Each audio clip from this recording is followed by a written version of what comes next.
The sudden burst of laughter silenced the small town hall gathering like a thunderclap. Wilhelmina Olsen covered her mouth, but it was too late. The damage was done. Her distinctive laugh, a cascade of uninhibited notes that tumbled out like water over stones, had erupted in the middle of Reverend Crowley's sermon on proper feminine decorum in Copper Creek, Montana Territory, 1876. Disgraceful. Someone whispered as Wilhelmina's father gripped her arm and pulled her from the wooden pew. At 22, Wilhelmina had spent her entire life trying to contain her laughter, that wild, unfettered sound that her stepmother claimed was unbecoming of a lady and loud enough to spook cattle from 3 counties over. This time, she knew there would be consequences.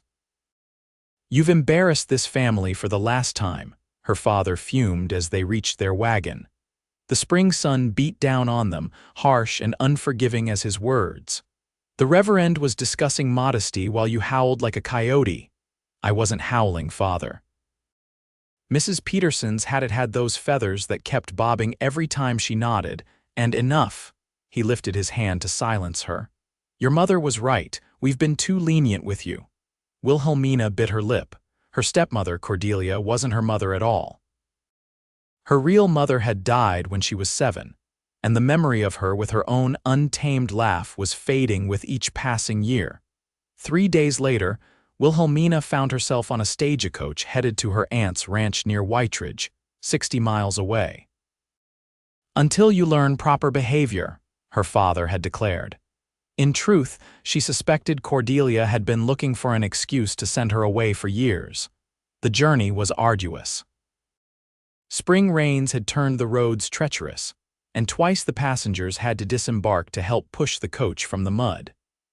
By the time they reached the way station at Hard Rock Pass, Wilhelmina's blue calico dress was splattered with mud, her dark blonde hair tumbling from its pins. "Last stop before Whiteridge," announced the driver. 30-minute rest while we change the horses." Wilhelmina stepped down carefully, clutching her small carpet bag. The way station was little more than a rough-hewn building with a stable attached. A few horses were tied at the hitching post, and a man stood by the water trough, his back to her as he tended to a magnificent chestnut stallion. She approached the water pump, desperate to wash some of the journey from her face. As she reached for the handle, her foot caught on an uneven plank. Wilhelmina pitched forward with a startled cry. Strong hands caught her before she hit the ground. "Whoa there," came a deep voice, and she found herself staring up into the most striking pair of blue eyes she'd ever seen. "I thank you," she stammered, regaining her footing. The man before her wore dusty riding clothes, a bandana at his throat, and a wide-brimmed hat that cast shadows across a tanned, weathered face. He couldn't have been much older than 25. "My pleasure, madam." He tipped his hat. "Preston Irwin. Most folks just call me Prees." "Wilhelmina Olsen." She straightened her dress, embarrassed. "Most folks just call me Willie, or that girl with the inappropriate laugh." The moment the words left her mouth, she winced. Why had she said that? A smile tugged at his lips. "That's so. Reckon I'd like to hear this infamous laugh someday."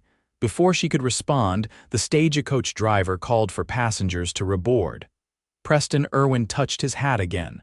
"Safe travels, Miss Olsen."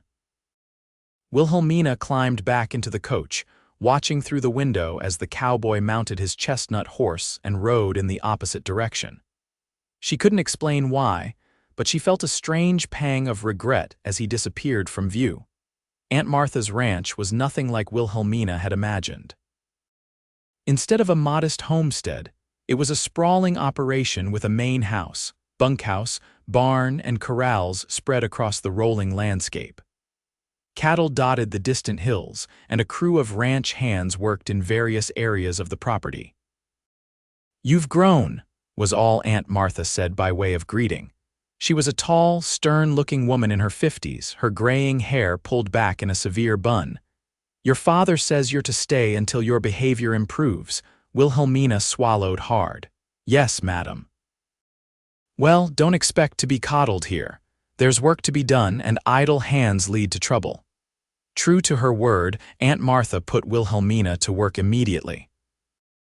She woke before sunrise to help with breakfast for the ranch hands, spent mornings tending the vegetable garden and chicken coop, afternoons helping with mending and washing, and evenings assisting with supper.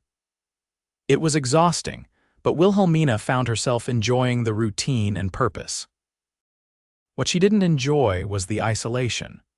Aunt Martha rarely spoke beyond giving instructions, and the ranch hands kept their distance from the boss's niece. Days stretched into weeks with little conversation beyond pleasantries and work talk. One evening, as Wilhelmina carried a basket of eggs from the henhouse, she heard the sound of approaching horses. A group of riders came into view, dust rising from beneath their horses' hooves. They dismounted at the main house, and Wilhelmina's heart skipped when she recognized the man leading them, Preston Irwin. "Miss Olsen," he called, removing his hat. His smile was just as she remembered. "Seems our paths were destined to cross again." "Mr. Irwin," she replied, trying to sound composed despite her racing heart. "What brings you to my aunt's ranch, your aunt's ranch?" His eyebrows rose in surprise. "Martha Olsen is your aunt. Well, that explains a lot." Before she could ask what he meant, Aunt Martha emerged from the house. "Irwin, you're late. I expected you yesterday." "Apologies, madam. Had some trouble with rustlers near the South Pass." He gestured to the men behind him. "But I brought the crew you requested for the spring drive." Understanding dawned on Wilhelmina. Preston was a trail boss, hired to lead her aunt's cattle to market. He would be staying at the ranch for at least a few days before the drive began. That evening, Wilhelmina took extra care with her appearance as she helped serve dinner to the ranch hands and the new arrivals. Preston sat at Aunt Martha's right hand, discussing routes and water sources, cattle prices, and potential buyers. Wilhelmina moved around the table refilling coffee cups, acutely aware of his presence. When she reached his cup, he looked up with those piercing blue eyes. "Thank you, Miss Olsen." "Willie," she corrected softly. "Please?" "Willie," he repeated, and something in the way he said it made her cheeks warm. Later, as she washed dishes in the kitchen, Preston appeared in the doorway. "Your aunt says you're here to learn proper behavior," he said without preamble. Wilhelmina nearly dropped a plate. "She told you that. She mentioned you were sent here after causing some sort of scandal." He leaned against the door frame. "Hard to imagine what scandal a girl like you could cause." She set the plate down carefully. "I laughed during church." "Laughed?" "Yes, loud enough to disrupt the entire service." She turned to face him fully. "You see, I have this laugh that people find disturbing, unladylike. My stepmother says it sounds like a braying donkey."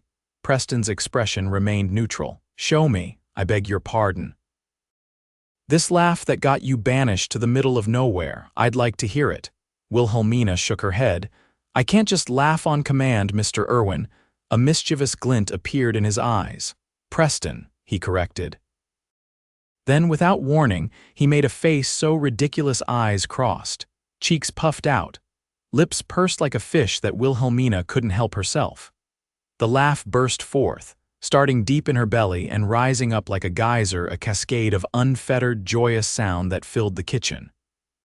She clapped her hand over her mouth too late, mortified. Preston stared at her, his expression unreadable. Then, softly, he said, "That's the sound I've waited for my whole life without even knowing it." Wilhelmina blinked. "What? Your laugh?" He stepped closer. "It's like music. Like the first rainfall after a drought.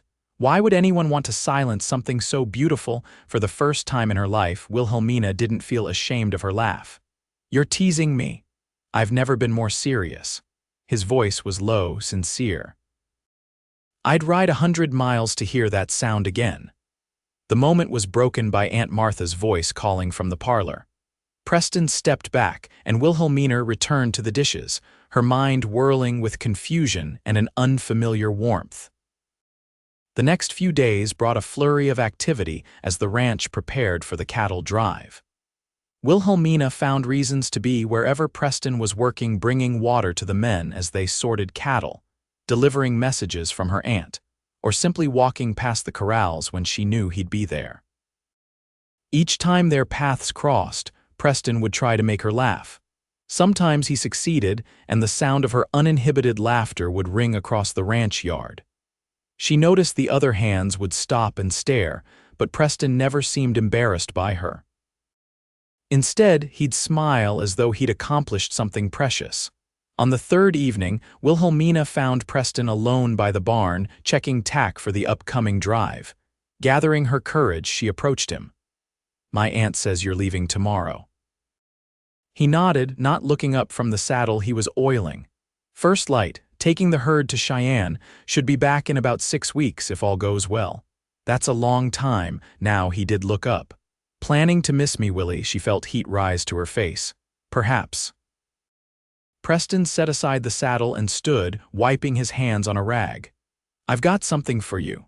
From his pocket, he produced a small, carved wooden figure, a little bird with its wings spread in flight. "I made it last night," he said, placing it in her palm. "Not much of a carving man, but I wanted you to have something to remember me by."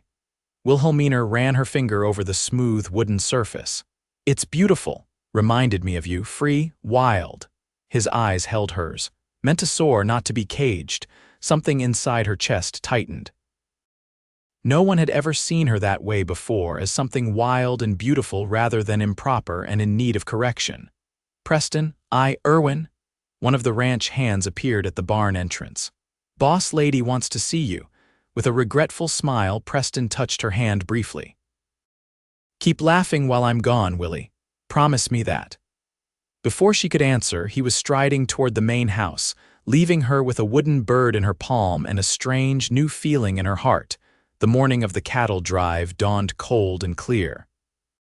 Wilhelmina rose before sunrise to help prepare breakfast for the departing men.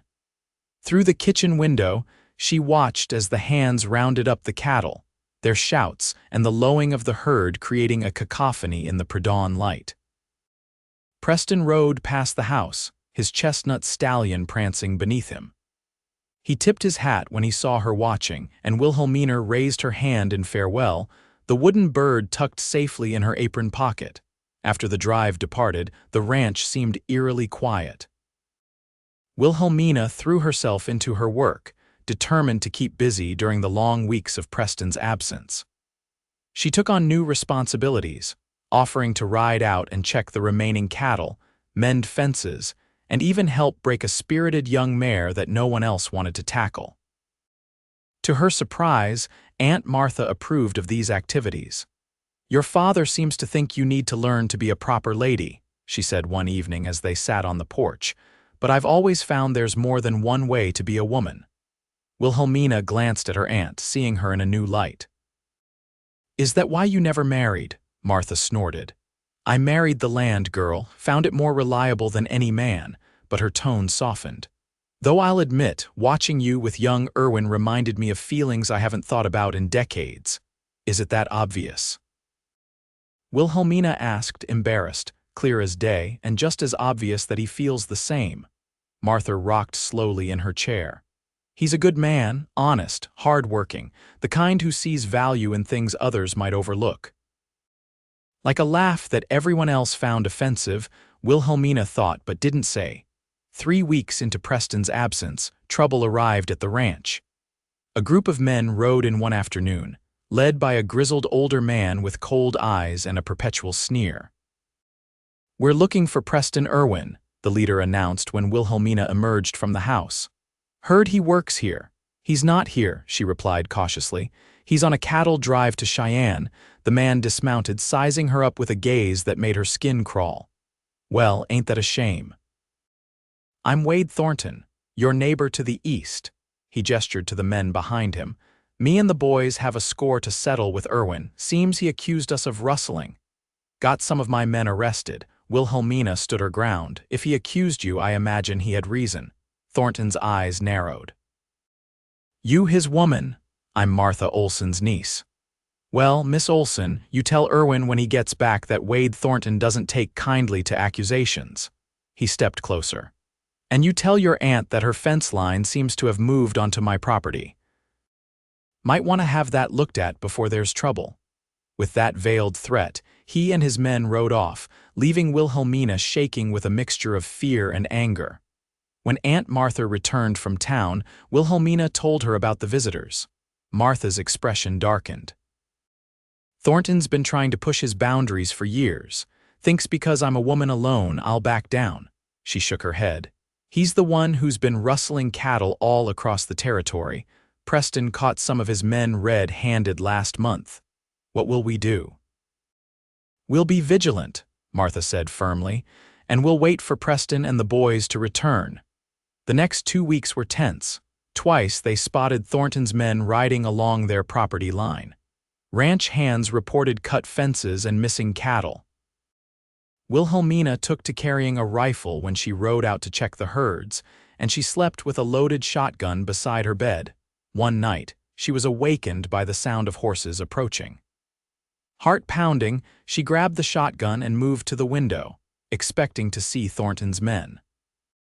Instead, the sight that greeted her sent a flood of relief through her body. Preston and the cattle drive crew had returned. She hurried downstairs, not caring that her hair was loose around her shoulders or that she wore only her nightgown and a hastily donned robe.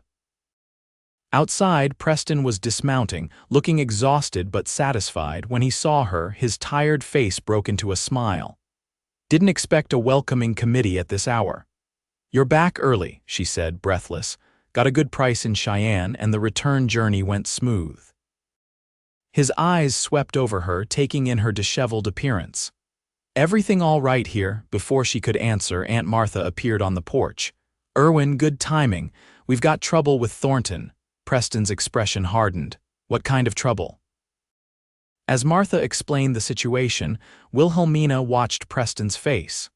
The weariness seemed to melt away, replaced by a determined resolve that made her heart beat faster. This was a man who would stand his ground, who would protect what mattered to him. And somehow, in the few days they'd known each other, Wilhelmina had come to matter to him. She could see it in the way his eyes kept finding hers, in the subtle shift of his body toward her as they stood in the yard under the stars. "First light, we'll ride out and check the boundaries," Preston decided. "Post men at the vulnerable spots. If Thornton wants a fight, he'll find we're ready." The next few days passed in a blur of activity. Preston organized the ranch hands into patrols, reinforced fences, and moved cattle to more secure pastures. Wilhelmina insisted on helping, riding alongside him as they surveyed the property. During these rides, they talked. Preston told her about growing up in Texas, losing his parents to fever, and making his way as a cowhand from the age of 15. Wilhelmina shared stories of her mother, of growing up under Cordelia's critical eye, and of her dreams of a life where she could be herself without apology. "Why did you become a trail boss?" she asked as they paused atop a hill overlooking the ranch. Preston considered the question. "Freedom, I suppose. I like the open road, the challenge of bringing a herd safely to market, and I like that each job has a beginning and an end." He glanced at her. "But lately, I've been thinking there might be something to be said for putting down roots." The way he looked at her made her breath catch. "What kind of roots?" Before he could answer, gunshots rang out from the direction of the ranch. They spurred their horses down the hill, racing back to find Thornton and a dozen men engaged in a standoff with Aunt Martha and several ranch hands.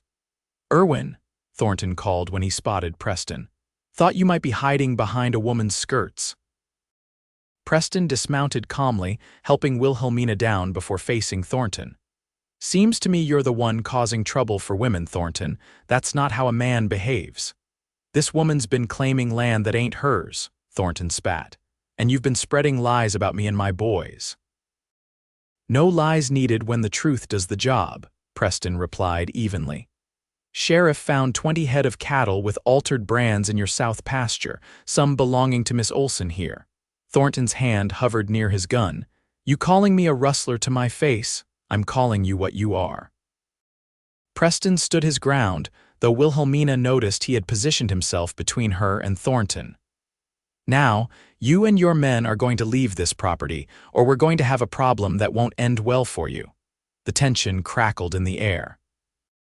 Wilhelmina held her breath, fear clawing at her throat as she watched Thornton's face twist with rage. Then, unexpectedly, the absurdity of the situation struck her, this posturing, this masculine display, all over some cows and a few acres of land. A laugh bubbled up from deep inside her, escaping before she could stop it. The sound rang out across the yard, startling everyone. Thornton and his men stared at her in astonishment as her laugh continued, wild and free as a mountain stream.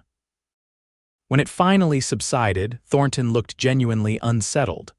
What in tarnation is wrong with her? Preston's shoulders relaxed and a slow smile spread across his face. Nothing's wrong with her. She's just the bravest woman I've ever met. He turned to Thornton. Now, unless you want the sheriff to hear about this little visit, I suggest you leave.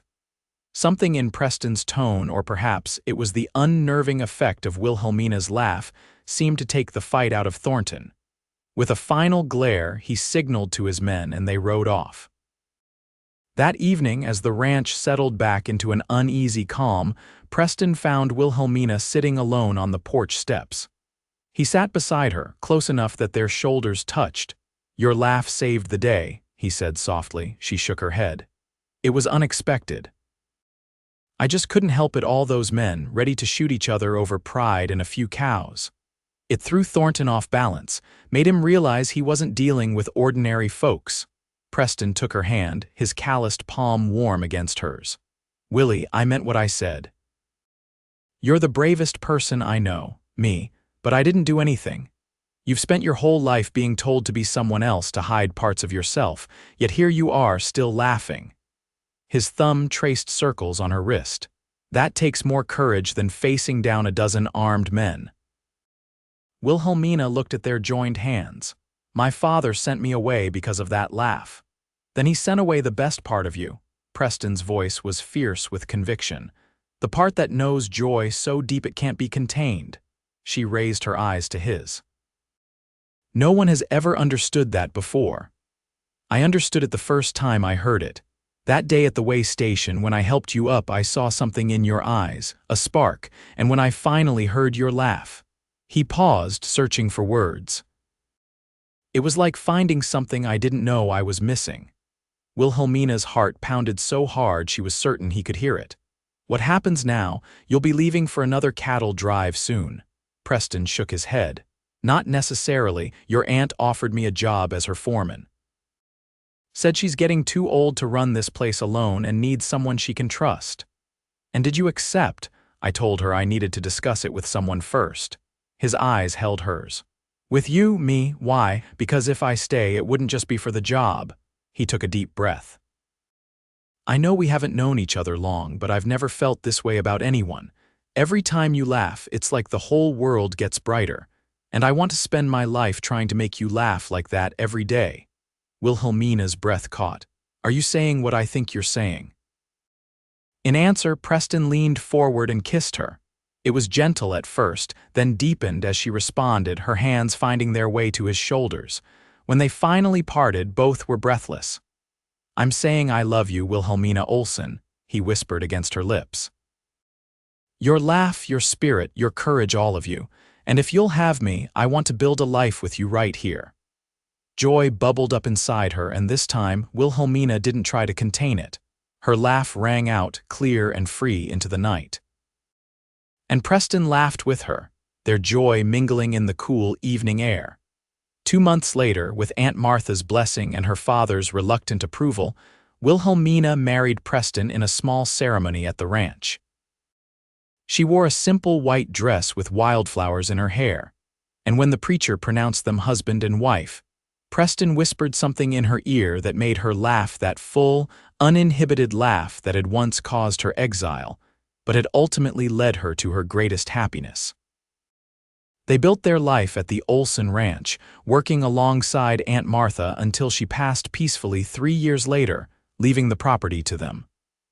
Under their care, the ranch flourished. They added orchards and expanded the cattle operation, hired more hands, and built a reputation for fairness and quality throughout the territory. And they filled their home with laughter, not just Wilhelmina's distinctive laugh, but the giggles of their children. Twin girls born in their second year of marriage, and a son who arrived 2 years after that. The children grew up knowing their mother's laugh was a treasure, not something to be hidden away. On their 10th anniversary, Preston gave Wilhelmina a music box with a carving of a bird in flight on its lid, an echo of that first wooden bird he'd given her years before. "What's this for?" she asked as she wound the key.